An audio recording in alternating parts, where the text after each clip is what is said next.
Ang ako ginagamit kay butalab yun dayon ba yung ang iyang kainit na magukoy kuan arthritis o nya na po koy diabetes pero kung ako ni siyang mahaplasan mawala dayon na yang kamulgol epektibo gid ni siyang bila-bila liniment haplas yun ako nga silingan ako po ginainganyo nga piling nga haplas mo pinakamayong gamiton. Arthritis o rayuma pagparagis bila-bila na a quality product of GFMQ Marketing.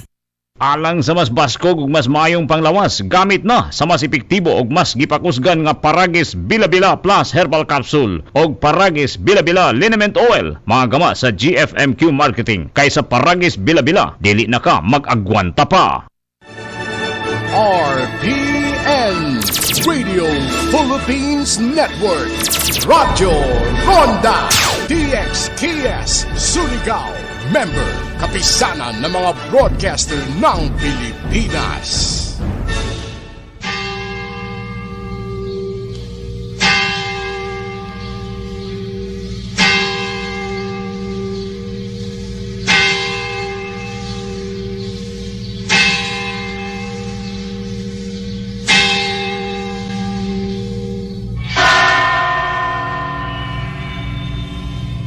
The angel of the Lord declared unto Mary, and she conceived by the Holy Spirit.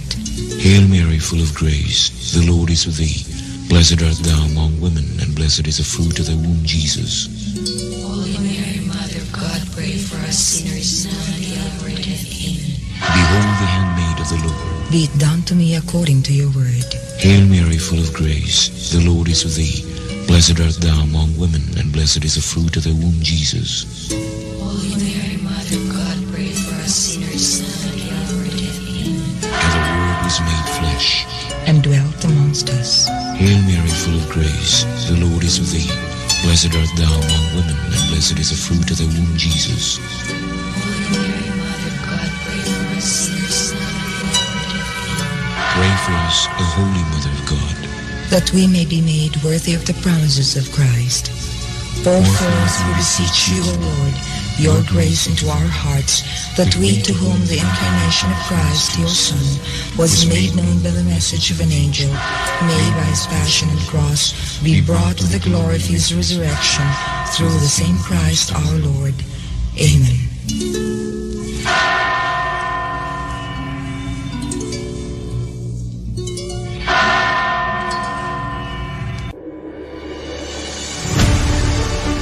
Kini ang simbianan sa RPN Radio Philippines Network DXKS DXKS 1080 ang inyong Radio Ronda 5,000 watts nagsimbiya sa ikatulong andana sa UFCO Lim Building, Borromeo Street, Dakbayan sa Surigao. RPN Radio Philippines Network DXKS 1080 ang inyong Radio Ronda. When I ride the motorcycle, lahat ng kasulok-sulukan, napunta ko lahat. Every single ride has its own special memory. Ang number one sa akin, pure riding comfort. Join me for this trip. I'm Paolo Abrera, and this is Right Drive.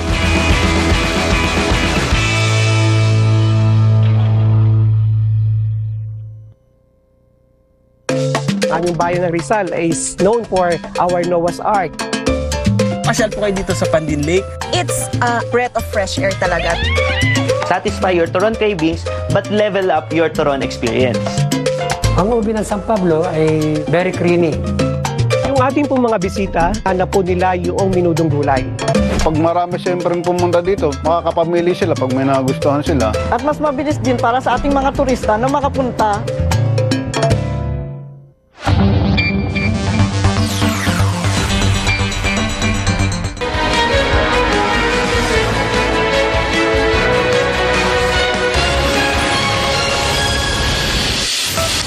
Good evening, I'm Pio Ontiveros. Welcome to Newsnight, where we go above and beyond the headlines. Tonight on the program, apart from public utility vehicle drivers and the poorest households, officials also want to help workers and small businesses cope with rising prices of fuel and goods. Exactly 2 years ago to the day, Filipinos were subjected to the strictest lockdown because of the COVID-19 pandemic. Today, the economy is slowly recovering with people flocking to popular tourist spots. And Poland's Karolina Bilawska takes the Miss World crown, while the country's Bet Tracy Maureen Perez settled for the top 13.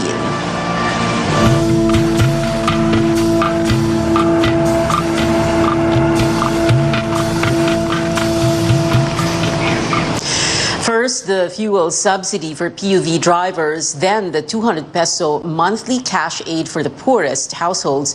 Now the Labor Department is pushing for a 3-month subsidy for 1 million minimum wage earners in a bid to keep small businesses afloat amid soaring fuel prices. Tristan Odalo tells us more. Shortly after Metro Manila and other regions were placed under Alert Level 1, business owners face the rising prices of fuel and basic commodities. The Labor Department says a government intervention such as wage subsidy is needed to keep the momentum of businesses still reeling from the impact of the COVID-19 pandemic. It's more on incentivizing those enterprises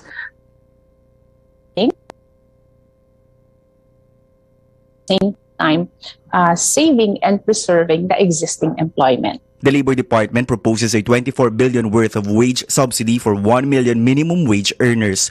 The department says this is not an additional cash incentive but a tool to help employers sustain their businesses. Sabihin natin 8,000, okay?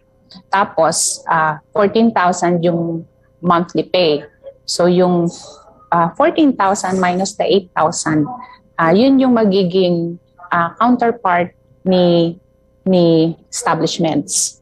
Kumbaga may share ang government and then may share ang establishments. DOLE eyes to roll out the wage subsidy program from April to June 2022. Beneficiaries will come from the agency's database. Ang priority pa rin natin, Kristan, would be the micro, small, and medium enterprises who have been badly affected. While owners of small businesses welcome the proposal, they say it is more of a temporary relief measure. Kahit na wala ng subsidy, walang tulong na ibibigay, basta babaan, hindi dapat tumaas ang mga presyo ng gasolina eh. Yung mga sir, malilit na business na katulad namin, businesses, kasi yung mga malalaking business, kaya naman nilang kaya naman nilang sustentuhan yung kanilang mga empleyado eh. The wage subsidy proposal is up for President Rodrigo Duterte's approval since the proposed budget will come from his office's contingency funds. Malacanang has yet to announce the President's decision. Tristan Udalo, CNN Philippines. It is unclear yet when the government will begin distributing the 200 peso monthly cash aid for the poorest households. President Duterte yesterday approved the measure as one way to cope with rising prices of goods and fuel. But is 200 pesos really enough? Our Paige Javier finds out.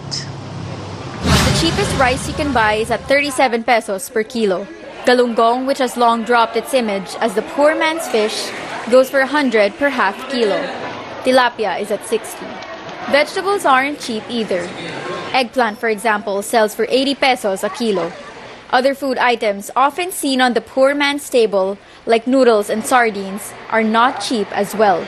Then there's cooking oil and gas, and other things you need to prepare a meal. If you plan to eat at a karinderya, rice goes for 10 pesos a cup, while viands range from 25 to 80 pesos per serving. That's good for one person. These prices are expected to go up as fuel costs continue to soar. The government says it will help the public, especially the poor, cope with a 200 peso monthly subsidy.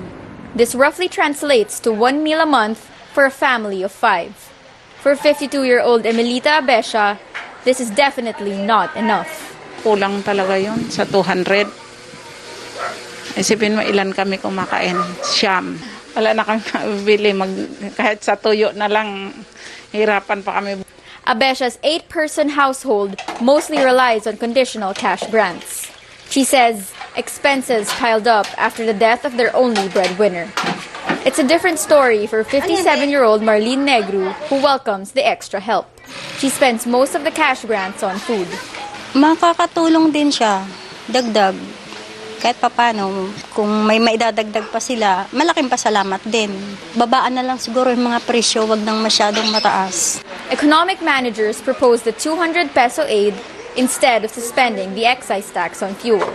We realize that this is not enough, but this is what we can afford as of this time. And to make sure that our finances going forward, and especially for the next administration, are still going to be healthy. There's no timeline yet on the distribution of the additional assistance, pending guidelines from the Budget Department. While they wait, beneficiaries will have to find other sources and make ends meet. Paige Javier, CNN Philippines. An additional 15 pesos in the base fare. That's what app-based Transport Network Vehicle Service, or TNVS, drivers and operators have been appealing to the government for since late last year. But they say they need an increase now more than ever. Here's Amor Santos with the story. These days, TNVS driver Michael Celes only goes home to sleep to keep up with the rising fuel costs. Sagad-sagaran kasi, lalabas ako ng madaling araw ng alas 4. Usually dati, 6 sa bahay na ako eh. 14 hours. Ngayon, sumasagad hanggang alas 12 para madagdagan lang yung kita. 500 to 600, mga ganun na lang. Kasi yung 400, 500 doon, tatabi mo para sa hulog sa sasakyan. Transport Network Vehicle Service drivers and operators are now calling on the government to increase their base fare by 15 pesos or from 40 pesos to 55 pesos. They filed a petition in November. The LTFRB held the first hearing months later on March 8th. The group TNVS Community now appeals for swifter proceedings, citing the weekly fuel price hikes. Ongoing pa po yung negotiation at wala pa pong linaw kung hanggang saan ang kayang ibigay ng gobyerno.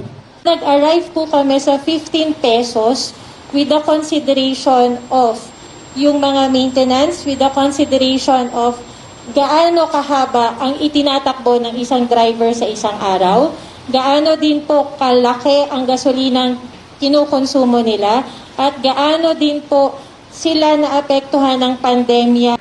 Earlier, 4 transport groups set aside their petition for a 5 peso jeepney fare hike as the government promised to double the fuel subsidy and expand the service contracting program.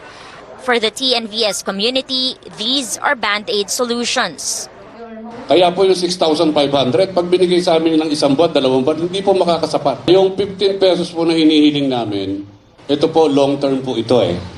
The LTFRB said all jeepney drivers with existing Pantawid Pasada cards will receive the fuel subsidies until Friday. Other drivers have to wait a bit longer, but the government targets to complete the payout within the month. The 6,500 peso fuel subsidy may be a small amount, but for TNVS drivers, it means spending less time on the road and more with their families. Sa LTFRB ay inaasahan namin. Sabi naman nila na meron naman daw, so sana meron. Amor Santos, CNN Philippines.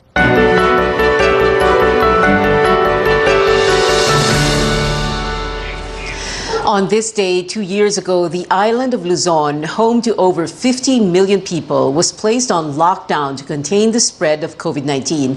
President Rodrigo Duterte called it an enhanced community quarantine, or ECQ, and deployed uniformed personnel to man borders across 8 regions.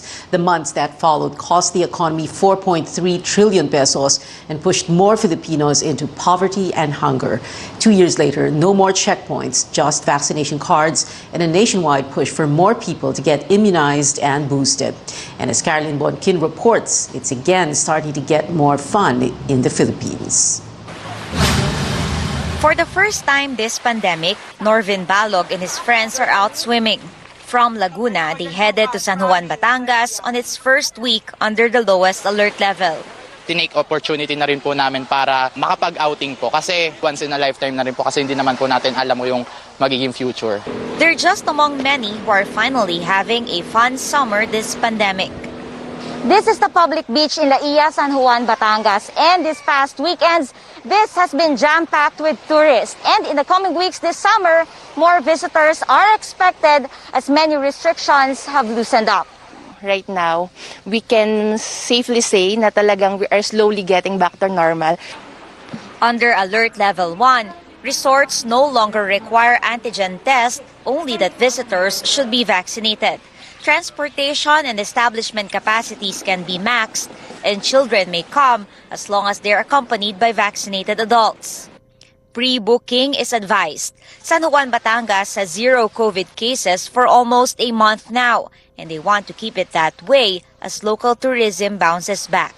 They need to have the booking confirmation ahead of time kasi para ma-avoid natin yung resort hopping. Because we all know, nandito pa kasi si COVID, hindi pa sila totally wala, hindi natin alam kung sino ang infected at hindi. Hotels and resorts, our tourism office conducts regular inspections and monitoring para po ma-ensure yung nandun pa rin, nai-implement pa rin yung basic nating health and safety protocols. As tourists return, so do 1,000 resort employees laid off in 2020, like Jan Rodriguez. In between jobs, he sold ceramic pots to get by. Mahirap ang sitwasyon kasi nga wala kang trabaho, kailangan mong kumayod, kailangan mo talaga maghanap buhay. Glyceria, who has been manning a beach resort, is much grateful. Ay kami po ibali 2 taong buong hindi po kami nakita. Talagang napakahirap po. Dahil dito po naman naasa din ang aming mga pamilya. Everyone here has high hopes that things are finally turning around. Caroline Bongkin, CNN Philippines, Batangas. Straight ahead, the economic managers are proposing a 4-day work week to help employees and employers save up on gas and electricity. And she may have failed to bring home the blue crown, but Tracy Maureen Perez still made the country proud. Highlights of Miss World 2021 here on CNN Philippines.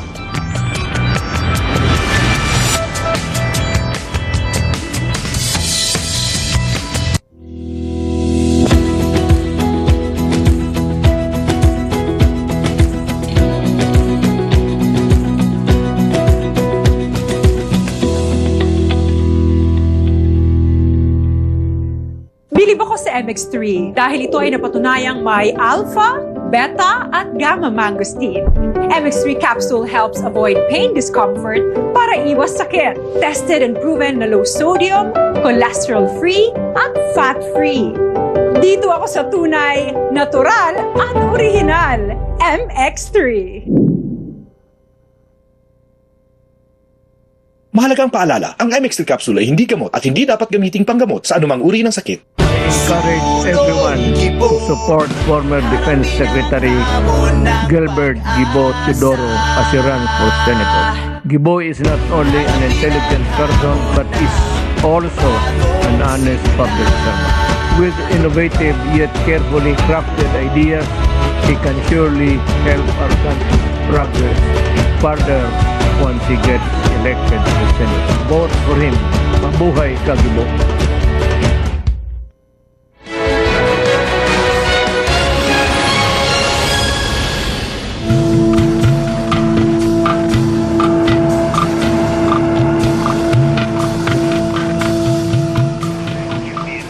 Welcome back to Newsnight, where we go above and beyond the headlines. I'm Pia Ontiveros. The National Economic and Development Authority is proposing a 4-day work week to help manage the economy and amid rising prices of fuel and commodities. But as Stanley Gaheta tells us, some labor groups and companies say the measure is not enough. The government's economic planning chief points out the benefits of a shorter work week at a time of rising costs triggered by expensive fuel. Magtatrabaho pa rin po ang bawat Pilipino na 40 hours per day, pero imbis na sa 5 araw ay 4 na araw, pero imbis na 8 oras kada araw, magiging 10 oras kada araw. The Energy Department says the 4-day work week can help conserve energy. Doon naman sa ating fuel consumption, at least 15% yung matitipid.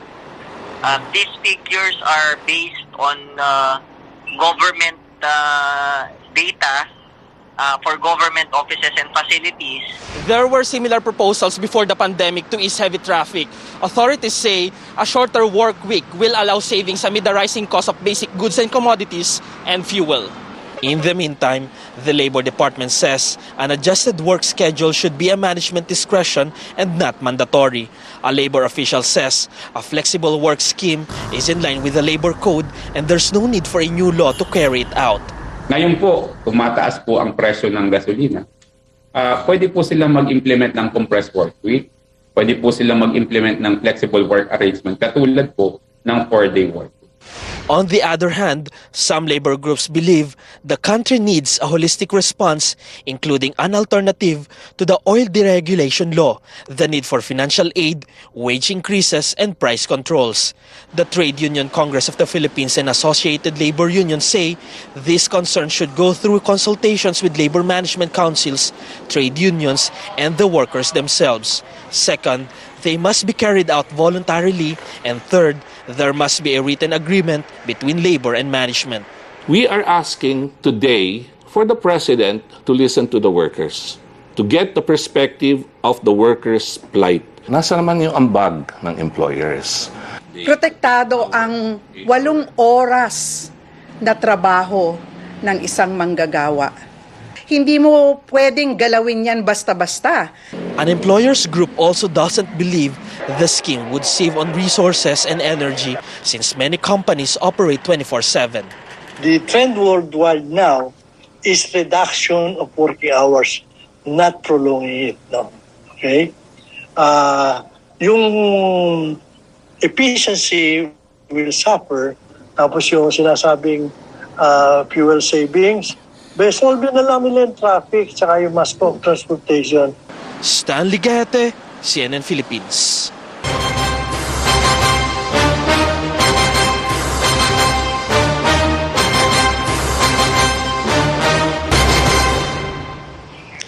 What do some presidential candidates think of the proposed 4-day work week, and what are their proposals to cushion the impact of the oil price hike?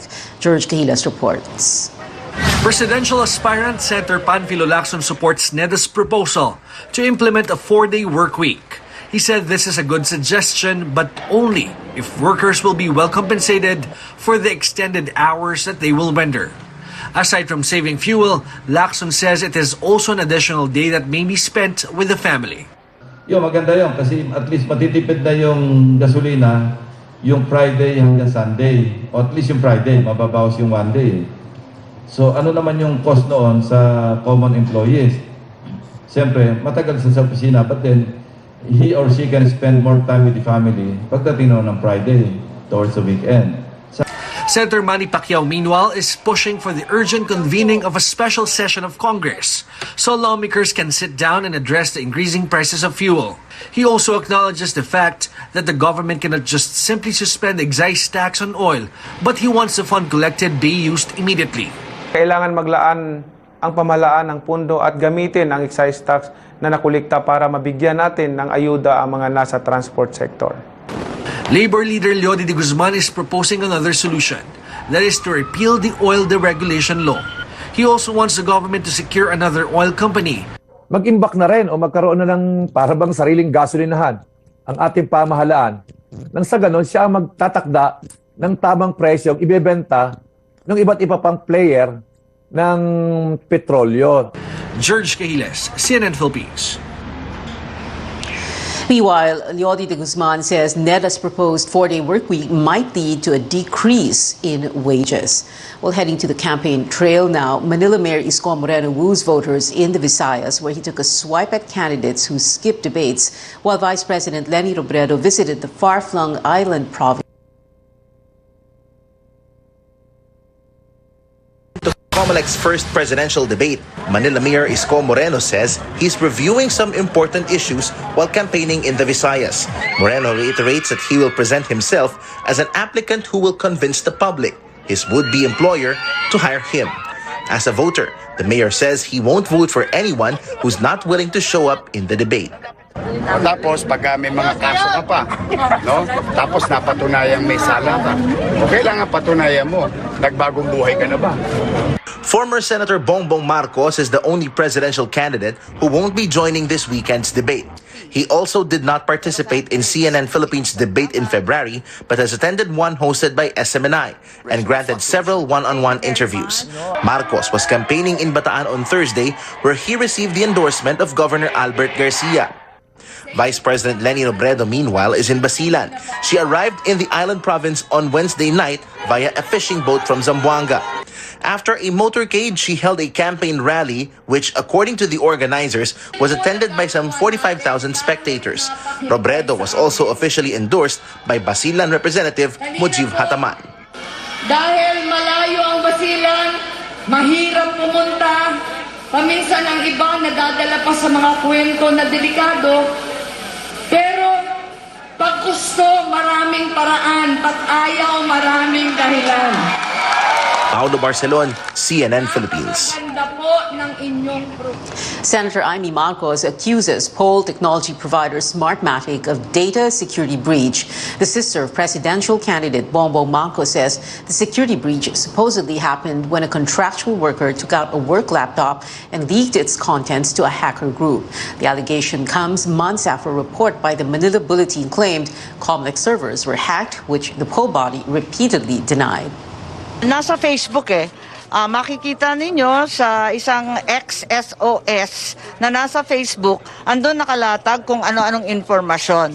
May mga password, user word, sabi nila bulok na at non-usable, but nevertheless, the wealth of detail and the depth of knowledge is a little bit alarming.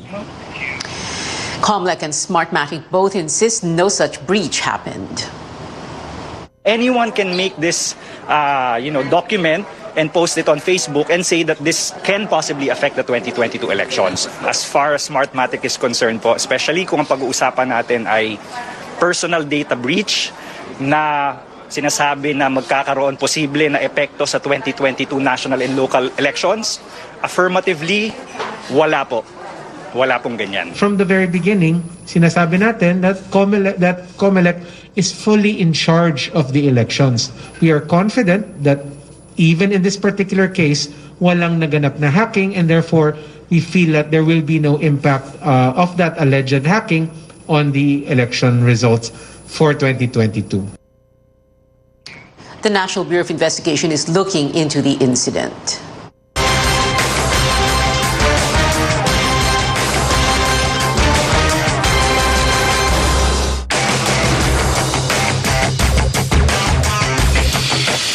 Coming up on Newsnight, the schedule of UAAP men's basketball games is out, and it looks like we'll be seeing more action on the hard court each day. Plus, we bring you the highlights of today's Miss World pageant. Stay tuned to CNN Philippines.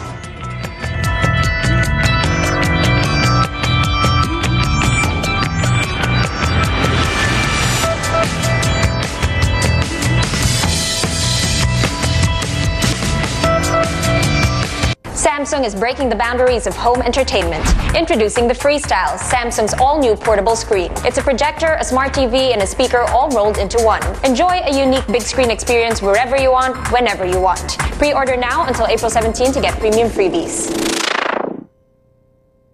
Napansin ko, di na sinusuot ni Mama ang pustiso niya at di komportable. Baka gumalaw ang ngipin at di na magkasya ang pustiso pag di sinuot araw-araw. Use Polydent para mas komportable ang kapit. Mag-Polydent araw-araw.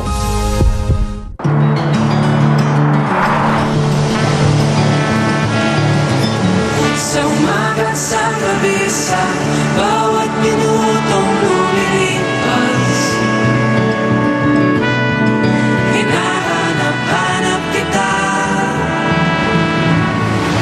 hanap-hanapin ka, sabik sa'yo.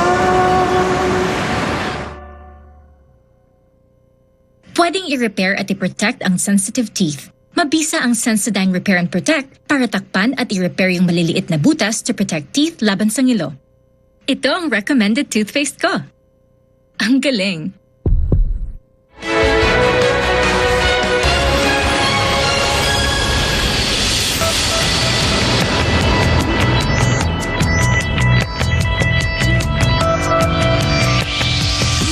Welcome back to CNN Philippines. Trouble for some sports bodies. In a special meeting, the Philippine Olympic Committee voted to suspend PATAFA and the Philippine Tennis Association for 90 days. The POC says PATAFA failed to, quote, serve its purpose as a national sports association, and it's amid its ongoing row with pole vaulter EJ Obiena. If the suspension is ratified on March 30, PATAFA will not have authority over the national team for the Southeast Asian Games, and Obiena may be able to defend his title. Philta, meanwhile, was suspended for non-compliance to an International Tennis Federation order to hold elections for new board members. Get ready to witness 4 men's basketball games per day, thrice a week this UAAP season. This means all 8 teams get to play each day at the Mall of Asia Arena in Pasay City. In previous seasons, there were usually just 2 or 3 games a day. Matches begin on March 26, Saturday, and these are set just 3 hours apart.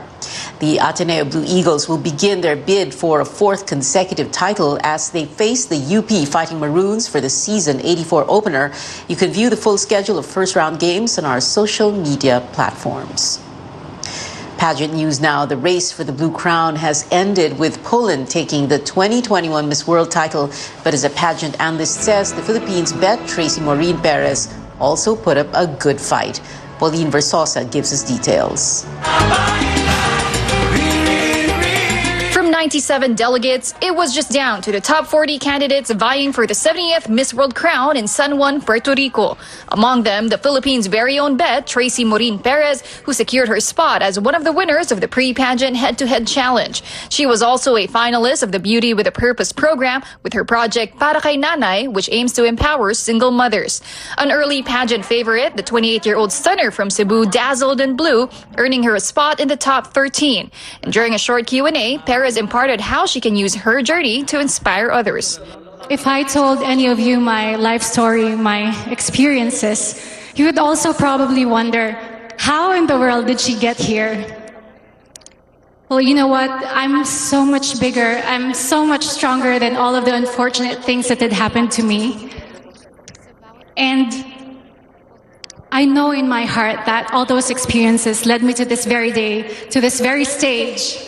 And I want people to see me, to see themselves in me, and be reminded that what we go through in life should never dictate, where we'll ever be. Perez, however, ended her quest there as she failed to advance to the top 6. Poland's Karolina Bielawska eventually took home the much-coveted Blue Crown and Miss World title, ending a 33-year drought for her country.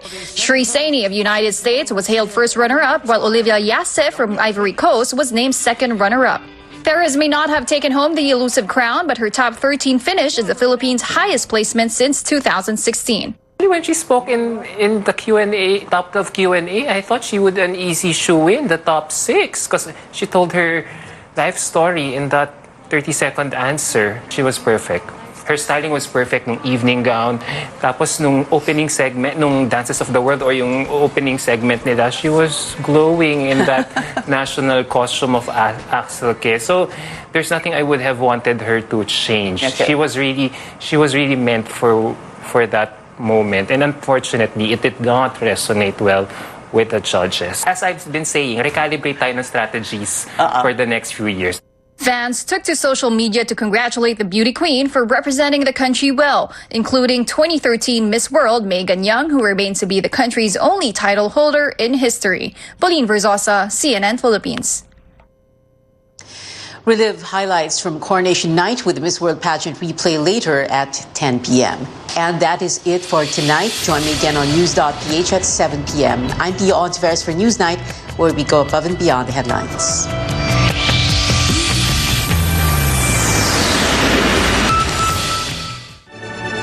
RPN Radio Philippines Network, Radyo Ronda DXKS Surigao, member kapisanan ng mga broadcaster ng Pilipinas. Frequent debate skippers Bongbong Marcos and running mate Sara Duterte no show at the CNN Philippines presidential and vice presidential debates over the weekend. Many were disappointed but not surprised. One vice presidential candidate did not take the sitting down and called the absent tandem cowards. the main problem that we face is the Marcos Duterte tandem. No? And I think that they just spat on the face of the Filipino people, telling them, you're not worth my giving you our programs because they have our programs. In this country where voters are more swayed by candidates' popularity than their platforms, do debates really matter, or are they futile attempts to bask in what's left of democracy's former glory? Because as far as surveys are concerned, the Marcos Duterte tandem are leading the race to Malacanang. They say numbers do not lie, but how close or far are these figures from the reality on the ground?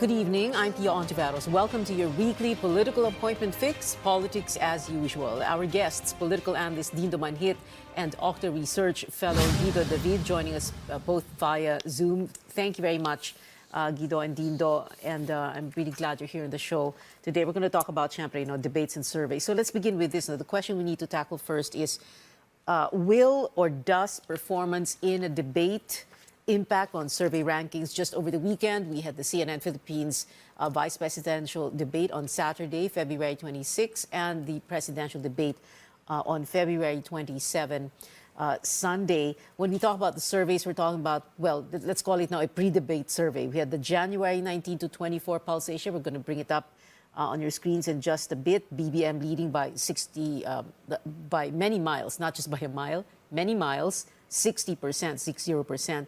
Leni Robredo coming in second with 16%, 16%. We're going to bring that up, the graphics, in just a while. Also, the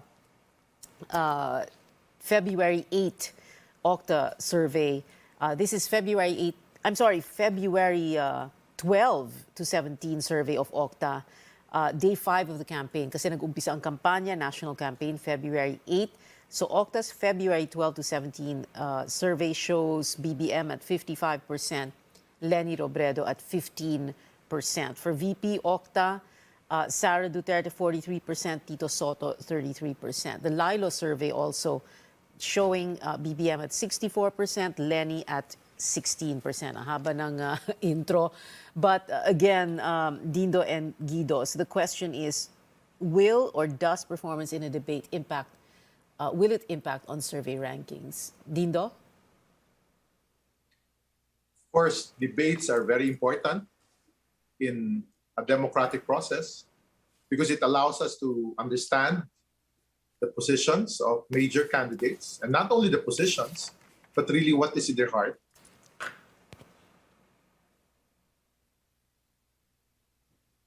All right, I think we have a little bit of a technical internet problem, perhaps, with Dindo Manhit. Let's go to Guido David of Octa. Guido? Yes, hi, good evening, Pia, and thank you for the invitation. And I agree with Professor Dindo that debates are important, but we have to highlight that debates are important if the public deems that platforms are important for the basis of choosing their candidates. And if we compare it, for example, to the U.S., the debates are really, it could be a turning point in a campaign because, that's when platforms and, issues are brought up. And but of course, I can't speak for the public in general. My personal belief is that debates are important for us to identify the candidates that we want to vote on, because how well do we know candidates? I mean, when we conduct surveys frequently, it shows that a lot of Filipinos don't actually know a lot of the other candidates. And this is a time for us to discover, some other candidates that we don't know about, and at least hear what their platform and personal, let's say, principles, ideology are. So debates are important so that we can find out, we can dissect the platforms of the candidates. But, like you have Bongbong Marcos, who's attended one debate so far, the SMNI debate. It's not clear if he's going to be joining the COMELEC debates either. But he is, he's like, it looks like he's the runaway winner in the surveys. Part of Senator Mark, he's trying to communicate and stepping beyond really mainstream media. And because what is unique in the 2022 election is really the rise of media, social media, as a second source of news or information, as they prefer or they decide who their choices are for president. Studies have shown that it's even overtaken radio. So I think Senator Marcos has realized that there is a way to communicate directly to voters, avoiding either the discipline of fact-checking or editorial control of news, mainstream news. So he's going straight to the voters through social media. So what he's saying is that I don't need the debates. With the exception of the SMNI survey, I don't need the debates. I'll go straight to the people. I'll campaign on the ground on Sunday during the CNN Philippines presidential debate. He was in That's how it Pangasinan. looks. Yeah. So it depends on mainstream media that are very important in any functioning democracy to really define and maybe push major candidates, in this case, leading candidates, to take seriously, maybe not specific debate, but maybe even at least the COMELEC debates, whereby there will be media covering them. Okay. Last week, last Tuesday, I was speaking to Coco Pimentel, and we were talking about the surveys. And so, of course, Manny Pacquiao not doing very well, as the rest of the candidates, no? Number 2, 3, and 4, and 5. And Coco was saying that kasi pandemic survey ito eh. So that will explain kung bakit mababa ang ranking ng mga kandidato nila, kung bakit nangunguna si BBM. You know, what is the truth on that, Guido? Octadas surveys, pandemic survey ba? Talaga nagbabago ba talaga ang ihip ng hangin dahil sa pandemya? Ano ba talaga, Guido? Well, Pia, it's not about the fact na yung ihip ng hangin ay nagbago. I think it's, of course, I know it's a figure of speech. But I think it's because of the Omicron surge, for example, which hit our country in January. This pushed back the timeline for the campaign period. So it could have started, it was starting, probably late December, the pre-campaign period, but it should have started in January, but it pushed it back 1 month.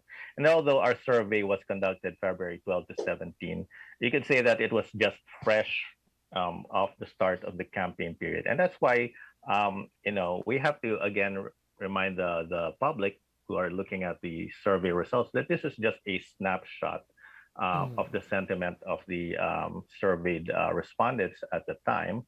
And there may still be changes. We can't rule that out. And that's why we're, looking forward to the survey results this coming March. So what I'm basically saying is that because the campaign period just started, it may not have changed the pre-campaign numbers that we were seeing last year. When are you going to do your survey in March, Guido? Well, I have to check with the team, but it would be sometime mid to late March. And I think the big two firms, SWS and Pulse Asia, will probably have surveys sometime in March as well, probably this around this time. Halos sabay na rin yon. If you say mid to late March, halos sabay na rin yon sa local campaign. Candidates like to say, well, the candidates na medyo nangungulelat, for lack of a better word, sa surveys, they like to say na yung survey rankings don't bother them because the only survey that matters is the one on election day, no? Pero kapag sila naman ang number one sa kahit anong survey, paniwalang-paniwala naman sila. Lalo na, and I asked this of Coco lalo na kunyari in-house survey sila, tapos number one sila. They believe. How are candidates supposed to, react when media asks them in public na, well, what do you think of this? You're number 2, 3, or a far second or a far third. Tama ba yung mga sagot nilang yon? I Guido? don't really think so, Pia. No? At the end of the day, you have covered elections after elections. You've seen how credible survey firms that follows the science, the qualitative approach to this type of study has reflected we saw in actual election day. It could be what some would say political spin, or just to not let their followers feel low about where they stand. But let's accept it. These campaigns have all have their own surveys, and I don't think it's different from a respected, science-driven, scientific approach to getting the pulse, getting the snapshot of the preferences of the public. So they are seeing what we are seeing, which is being showed to us like the Okta research or what you've said earlier, the Pulse research. This is done in a way that follows certain high standards of statistical methods, scientific methods of generating preferences. It will look the same. So I don't know why they like to say that instead of accepting it. But they need to work hard. They need to convert. They need to reach out to more voters to transfer the votes or convert towards their campaign. In other words, wag silang in denial, no, Dindo? Yes. Okay. Kaya pa bang humabol ng iba? You know, that's the big question mark. We'll be back after a quick break. Stay tuned.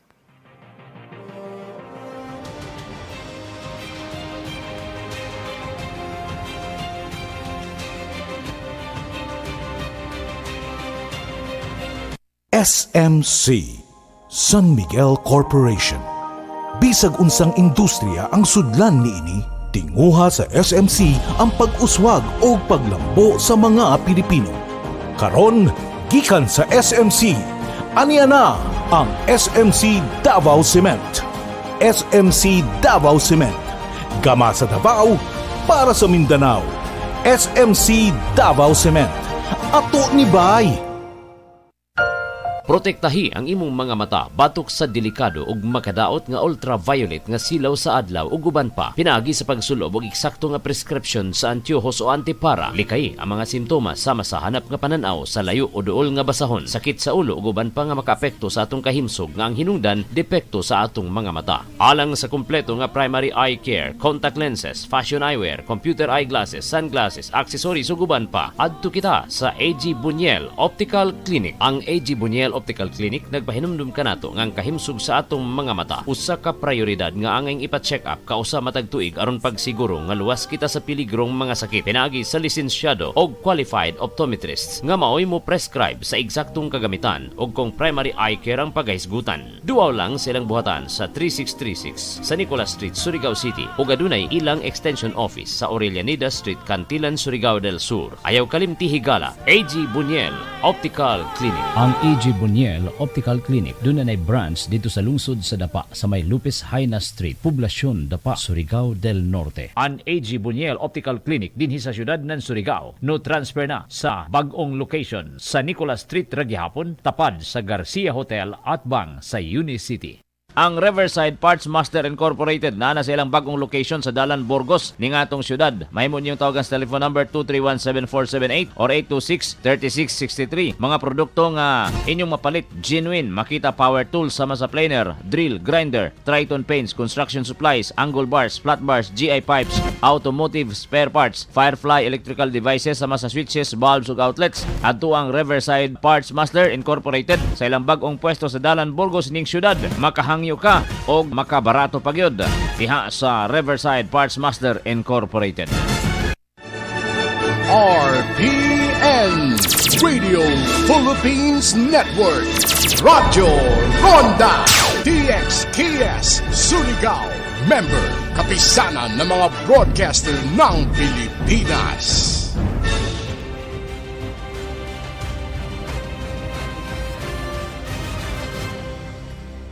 Welcome back. This is Politics as Usual. Still with us, political analyst Dino Manhit and Okta Research fellow Guido David. We're talking about debates and surveys. The question before the break was, kaya pa bang humabol ng iba?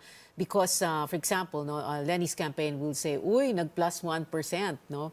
Pero ang layo ni BBM kasi 40 percentage points ahead si Bongbong Marcos. As far as the Okta Research survey is concerned, Pulse Asia, 44%. Kaya pa bang humabol, Dido? It reminds me of where we were in previous presidential election. When you look at the January, February surveys of 2000. Naku, sayang.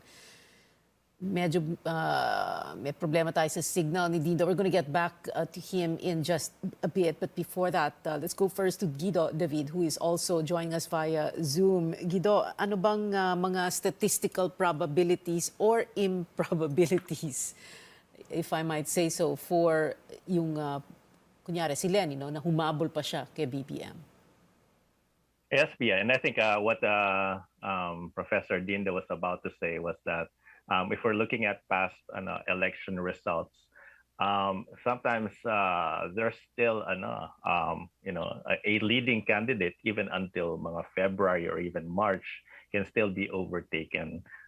In fact, in 2016, I mean, I'm just looking at the survey results, which seem to be fairly reliable. Senator Grace Poe was leading President Duterte at that time. Of course, the margin was close. And then if we're looking also at Vice President Lenny's numbers for the vice presidential candidacy in 2016, she was also, I think, behind two other candidates at this time of the year. So,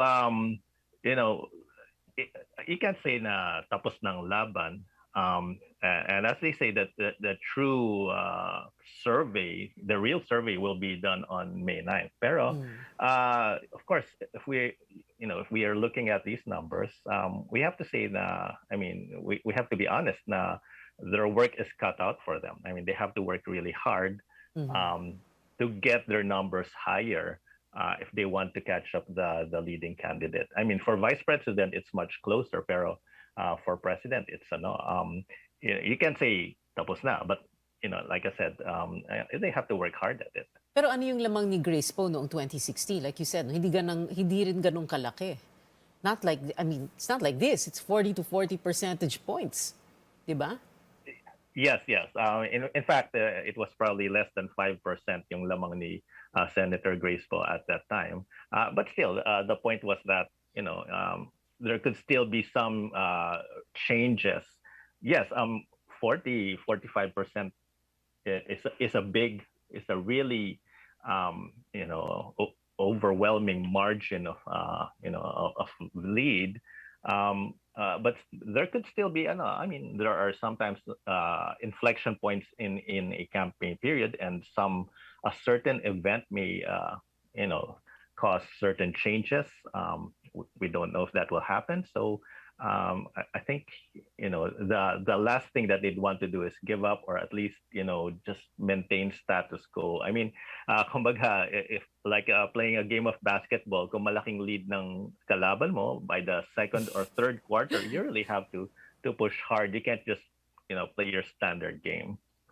Parang naalala ko tuloy, was it More Lorenzo of the Blue Eagles many decades ago? It's only a 40-point difference. But anyway, Dindo, you were saying earlier before your internet went down, and yes, and then answer na rin the question, what kind of recalibration must they do if they want to win?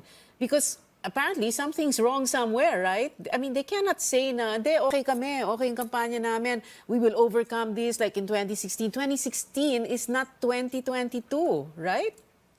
Yes. The reality that after a few months of actual, even unofficial campaign, right? Because we started after the filing of the candidacy, campaign should have realized that they have failed to penetrate the voters beyond maybe their bases. In the case of VP Lenny, there are those voters that maybe they have grown from 8 to 18 to even 20%.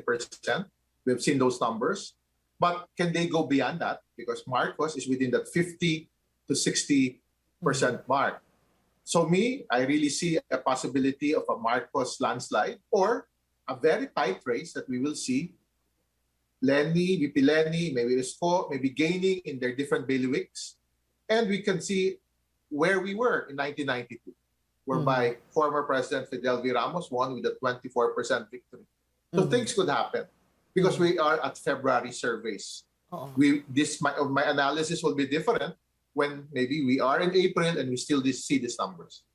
About a month or two ago, I remember one of the problems, no, yung pinag-uusapan about the Lenny campaign was yung echo chamber, no. So parang sila-sila lang nag-uusap, sila-sila lang, yung ganun ba? Yung ba yung isang dahilan kung bakit ganito yung numbers niya, no? And what must they do, you know, to really overcome that? Because you know, they say that they will win. They say she will win. Well, all candidates say they'll win, no? But come on, man. This is 40%, 40 percentage points. Every gain will be positive for them, but they really need to look at their campaign and broaden it. As I remember hearing through Pulse Asia saying that, is it possible that VP Lenny has hit a ceiling? I tend to agree, but when you hit a ceiling in a campaign, you tend to look for how do you convert in other voters, or maybe build your campaign and now stay focused on where in the 81 provinces I can build and generate enough support. No, we cannot capture 81 of these provinces. You cannot reach to everyone. Be a more targeted campaign, not simply a shotgun campaign. Where that is, it depends on the campaign itself. They have to do their own strategic arithmetic maybe and see where the votes could come from and work on that. Focus their efforts on that if they'd like to convert voters. Very interesting term you use, strategic arithmetic. You know, there's a lot of emotion in the campaign. Very, very pink emotion. That's not enough, right? What you need is to really reach out where the target voters are. And in the case of the Philippines, a big percentage are those coming from social class D. These are people that need to be communicated, but they need to be communicated in a different way. And there are means now that they can even be communicated through social media. But you have to go beyond, as you've said earlier, that echo chamber and really reach out to these voters.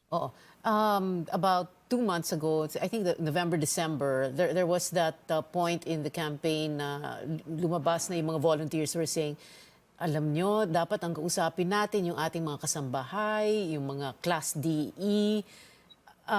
Yung ganun ba, nakatulong ba yan sa kanila?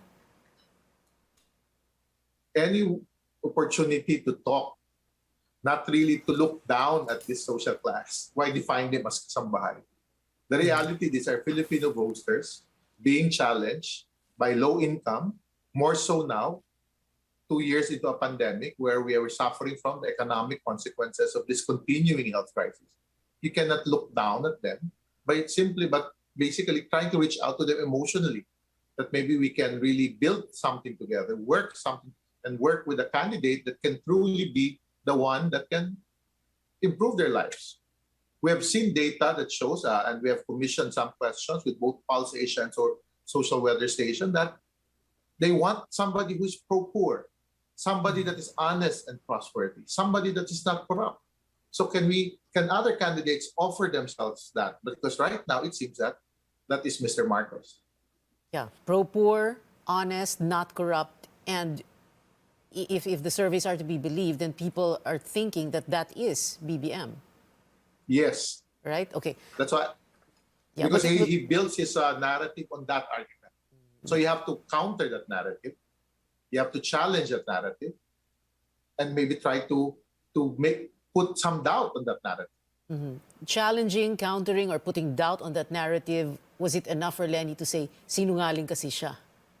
Yes or no? I'm not sure. Let's see how the voters will react to that. Yeah. We can only analyze the data that we see from legitimate surveys, but the strategy has to be built by the campaign itself. Okay. More from our guests when we return. This is Politics as Usual. We have to take a quick break.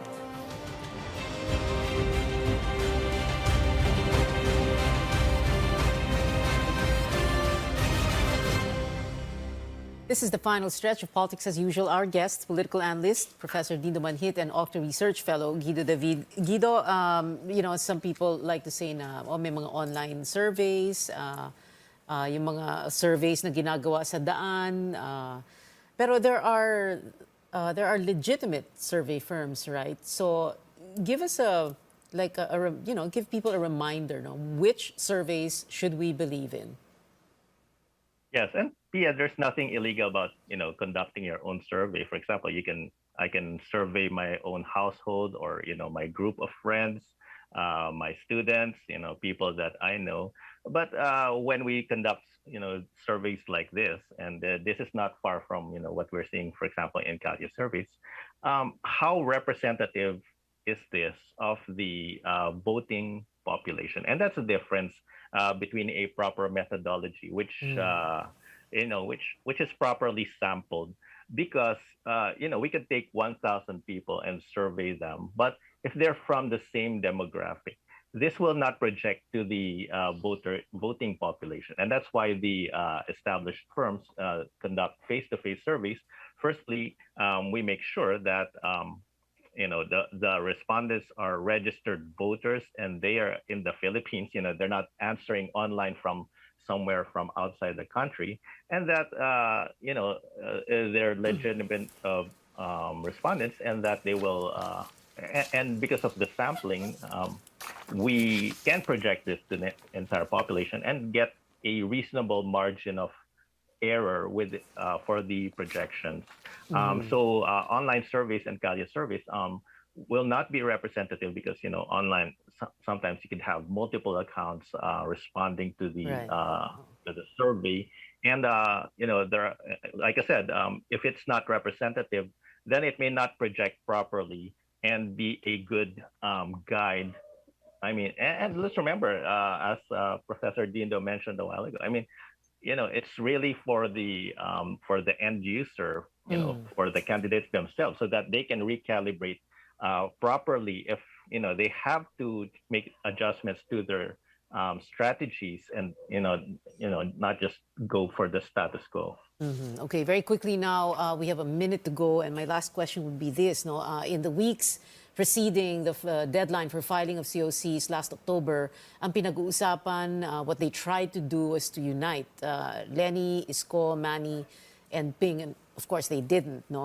So will it do any good now? Is it going to help them? Because if they really want to beat BBM, will it help them if they try if they do an attempt at unity now, Dindo? Maybe it's too late for that. But I think what can be done by them collectively as individual campaigns is really to focus on who their opponents are. In this case, it's really targeting the one on top and try to counter the narratives being shared in multiple platforms, be it mainstream or social media, by Senator Marcos. And that's how they can compete. But it's too late for unity at this time. Pero compete. Tinitira na nga nila si BPM, pero ang lakas pa rin, di ba? But anyway, sige, Guido. I don't think it's at the level whereby, when you look at VP Lenny, I always say that she is the most bullied public official in social media since she left the cabinet of President Duterte. So there has to be that counter narrative. All right, 15 seconds. We have not seen what has transpired, really. It's not happening in mainstream media, but in social media itself. So they have to look at and focus on who they need to challenge, really. And that's Mr. Marcos at this time. That's why Mr. Marcos or Senator Marcos is avoiding debates. 15 seconds, sorry, Guido. Yes, well, we only have 2 months left of campaign, so they definitely have to consider their strategies carefully. And as Professor Dindo mentioned, they're probably not penetrating certain demographics as well as they should, and that is basically hurting their campaigns. Guido David and Dindo Manhit, thank you so much for being with us tonight. We've been told before, don't talk politics at the dinner table or the family reunion or in Viber groups, and risk digital warfare. But we can talk about it here at this table on this show, your weekly political appointment fix, politics as usual. I'm Pia Ontiveros. See you back here next Tuesday, 8:30 p.m.